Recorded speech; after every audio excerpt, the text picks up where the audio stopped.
ഇങ്ങനെ ഒരു ചൂട് സമയത്ത് ഒരു ഗ്ലാസ് കുടിച്ച ശരീരം ഫുൾ തണുക്കും. ഇന്ന് ഞാൻ കാണിക്കാൻ പോകുന്നത് നോർത്ത് ഇന്ത്യയിലെ വളരെ ഫേമസ് ആയ ഒരു സോൾഗതിയാണ്. ചൂട് കുറയ്ക്കാനും ബോഡി ഹീറ്റ് ബാലൻസ് ചെയ്യാനും ഇത്ര എഫക്റ്റീവായ ഒരു ഡ്രിങ്ക് നിങ്ങൾക്കറിയാമായിരുന്നോ? അത് വെറും ടേസ്റ്റ് മാത്രമല്ല, ഡൈജഷനും സൂപ്പർ ഹെൽപ്ഫുൾ ആണ്. കുറച്ച് ഇൻഗ്രീഡിയൻസ് മാത്രം ചേർത്താൽ 2 മിനിറ്റ് കൊണ്ട് നമുക്കിത് തയ്യാറാക്കാം. അപ്പോൾ ഈ സമ്മറിൽ നിങ്ങൾ മിസ് ചെയ്യരുതാത്ത ഒരു നാച്ചുറൽ കൂളിംഗ് ഡ്രിങ്ക് എങ്ങനെ തയ്യാറാക്കാമെന്ന് നോക്കാം. ഇതിനായി ഞാൻ ഉപയോഗിക്കുന്നത് കോക്കോമാണ്. ഇതാണ് ഇതിൻ്റെ മെയിൻ ഇൻഗ്രീഡിയൻറ്റ്. ഇതാണ് കേട്ടോ ആ സീക്രട്ട് ഇൻഗ്രീഡിയൻറ്റ്.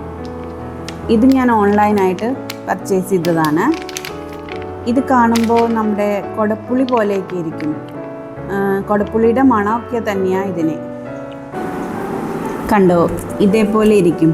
നോർത്ത് ഇന്ത്യയിൽ ഇത് എല്ലാവരും യൂസ് ചെയ്യുന്ന സാധനമൊക്കെ തന്നെയാണ്. നമ്മുടെ ഇവിടെ അധികം കണ്ടിട്ടൊന്നുമില്ല അല്ലേ ഇങ്ങനത്തെ. അപ്പോൾ ഇത് വെച്ചിട്ടാണ് ഇന്നത്തെ ഡ്രിങ്ക് നമ്മൾ തയ്യാറാക്കുന്നത്. ഇത് നന്നായി കഴുകിയെടുക്കണം. നിറച്ച് മണ്ണുണ്ട്. അപ്പോൾ ഇത് ഉണക്കുമ്പോൾ ഒക്കെ വരുന്നതാന്ന് തോന്നുന്നു. നിറച്ച് മണ്ണുണ്ടായിരുന്നു ഞാൻ വാങ്ങിച്ചതിൽ. അപ്പോൾ നന്നായി കഴുകിയെടുക്കുന്നുണ്ട്. അത് 1-2 വട്ടം കഴുകിയെടുക്കുന്നുണ്ട്. എന്നിട്ട് അതിലേക്ക് നല്ല ചൂടുവെള്ളമാണ് ഒഴിച്ചു കൊടുക്കുന്നത്. ഒരു 1.5 ഗ്ലാസ് ചൂടുവെള്ളം ഒഴിക്കുന്നുണ്ട്. കോക്കും ഞാൻ 100 ഗ്രാമോളം എടുത്തിട്ടുണ്ട്.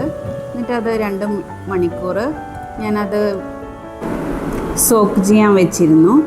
അപ്പോൾ കണ്ടോ, 2 മണിക്കൂറിന് ശേഷം ഇങ്ങനെ ഒരു കളറിലാണ് എനിക്കത് കിട്ടിയത്. കണ്ടോ, ഇതെന്നിട്ട് അരിച്ചെടുക്കണം. അതിനുശേഷം ഈ കോക്കും നമ്മൾ നന്നായി ഉടച്ചെടുക്കണം. അതിൻ്റെ സത്ത് മുഴുവൻ നമുക്കിങ്ങോട്ട് കിട്ടണം. അപ്പോൾ അതിന് വേണ്ടിയിട്ട് അത് ഉടച്ചെടുക്കുന്നുണ്ട് നന്നായിട്ട്. കണ്ടോ, ഇങ്ങനെയാവും അത് ലാസ്റ്റ്. ഇനി ഇതിലേക്ക് ഒരു ചെറിയ കഷ്ണം ബീറ്റ്റൂട്ട് ചേർത്ത് കൊടുക്കുന്നുണ്ട്. ഇനി ഇതിലേക്ക് 1 സ്പൂൺ ചാറ്റ് മസാല ചേർത്ത് കൊടുക്കുന്നുണ്ട്. പിന്നെ ഇതുപോലെ ഒരു 3 അല്ലി വെളുത്തുള്ളിയും 1 കഷ്ണം ഇഞ്ചിയും ചേർത്ത് കൊടുക്കുന്നുണ്ട്. പിന്നെ 1 മുറി നാളികേരവും ചേർത്ത് കൊടുക്കുന്നുണ്ട്. നേരത്തെ നാളികേരം കാണിച്ചത് ഞാൻ മിക്സിയിലൊന്ന് ഇതാക്കിയെടുത്തതാണ്.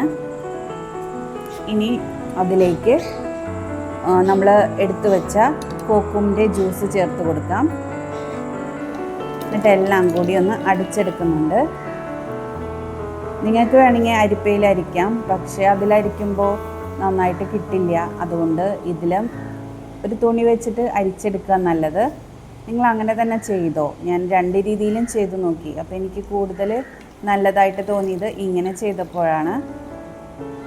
അരിപ്പയിൽ അരിച്ചു നോക്കിയപ്പോൾ എനിക്ക് മുഴുവൻ ജ്യൂസ് കിട്ടിയില്ല. അപ്പോൾ ഞാൻ ഇങ്ങനെ ചെയ്ത് നോക്കിയപ്പോൾ എനിക്ക് നന്നായി ജ്യൂസ് കിട്ടി. അപ്പോൾ ഇത് കണ്ടോ, അരിച്ചെടുത്തപ്പോൾ ഇത്രയും ജ്യൂസ് കിട്ടി. ഇനി നമുക്കിത് കളയണ്ട. 1 വട്ടം കൂടിയും നമുക്ക് അരിച്ചെടുക്കാം. നമ്മൾ നാളികേര വെള്ളം മാറ്റി വെച്ചിരുന്നില്ലേ, അതും കൂടി ചേർത്ത് ഒന്നും കൂടിയും അടിച്ചെടുക്കുന്നുണ്ട്. എന്നിട്ട് നന്നായി കഴുകിയെടുത്ത മല്ലിയിലയിൽ ചേർത്ത് കൊടുക്കാം. മല്ലിയിലയൊക്കെ നന്നായി കഴുകിയെടുക്കണേ, വിഷടിച്ചിട്ടൊക്കെ ആവും വരുന്നത്. അപ്പോൾ നന്നായി കഴുകിയെടുക്കണം. ഇതിലേക്ക് ഇനി ആവശ്യമായ ഉപ്പും കൂടി ചേർത്ത് കൊടുത്ത് നന്നായി മിക്സ് ചെയ്തെടുക്കുന്നുണ്ട്. നിങ്ങളുടെ അളവിന് ഉപ്പ് ചേർക്കണം. നന്നായി മിക്സ് ചെയ്തെടുക്കുന്നുണ്ട്. ഇനി നമുക്ക് ഐസ് ക്യൂബും കൂടി ചേർത്ത് കൊടുക്കാം. നമ്മുടെ ബോഡി കൂളാവാനായിട്ട് ഇത് നല്ലൊരു ഓപ്ഷൻ കൂടിയാണ്. ഇത് തണുവോട് കൂടി തന്നെ നല്ല ചില്ലായിട്ട് തന്നെ കുടിക്കണം. അപ്പോഴാണ് ഇതിൻ്റെ ശരിക്കുള്ള ടേസ്റ്റ് വരിക. കൊടപ്പുളിയുടെ മണം ഉണ്ടെന്ന് പറഞ്ഞത് അത് ഉണങ്ങിയിരിക്കുന്ന ആ ഫോമിലാണ് കേട്ടോ. ജ്യൂസായി കഴിഞ്ഞാലൊന്നും അതിൻ്റെ മണമൊന്നും വരില്ല. നല്ലൊരു നമുക്ക് കുടിക്കാൻ തോന്നുന്ന ഒരു മണം ഒക്കെ അതിന് വരിക. നല്ല ടേസ്റ്റിയാണ്. ഇതിൽ ചേർക്കുന്ന സാധനങ്ങളായാലും നല്ല സാധനങ്ങളാണ്. അതുകൊണ്ട് തന്നെ വയറിന് ഇത് ബെസ്റ്റാണ്. ഈ ചൂട് സമയത്ത് ഇതൊരു ഗ്ലാസ് കുടിച്ചാൽ തന്നെ നമ്മുടെ ചൂടൊക്കെ ആ നിമിഷം തന്നെ നന്നായി കുറയും. മല്ലിയിലേക്ക് നമുക്ക് ആവശ്യത്തിന് ചേർക്കണം. അപ്പോൾ ഇതിൻ്റെ ടേസ്റ്റൊക്കെ നിങ്ങളൊന്ന് ചെയ്ത് നോക്കിയിട്ട് റിസൾട്ട് എന്നോട് കമൻറ്റ് പറയണേ. അപ്പോൾ നല്ലൊരു യൂസ്ഫുൾ വീഡിയോ ആയിരുന്നു. നിങ്ങൾക്ക് എല്ലാവർക്കും ഇഷ്ടമായെന്ന് കരുതുന്നു. ഇഷ്ടമായ നിങ്ങളുടെ കൂട്ടുകാർക്ക് കൂടി ഷെയർ ചെയ്ത് കൊടുക്കണേ. പിന്നെ സബ്സ്ക്രൈബ് ചെയ്യാതെയാണ് കാണുന്നതെങ്കിൽ സബ്സ്ക്രൈബ് ഒന്ന് ചെയ്യണേ. അതിൻ്റെ കൂടെയുള്ള ബെൽ ബട്ടണിൽ ഓൾ കൂടി ക്ലിക്ക് ചെയ്യണേ.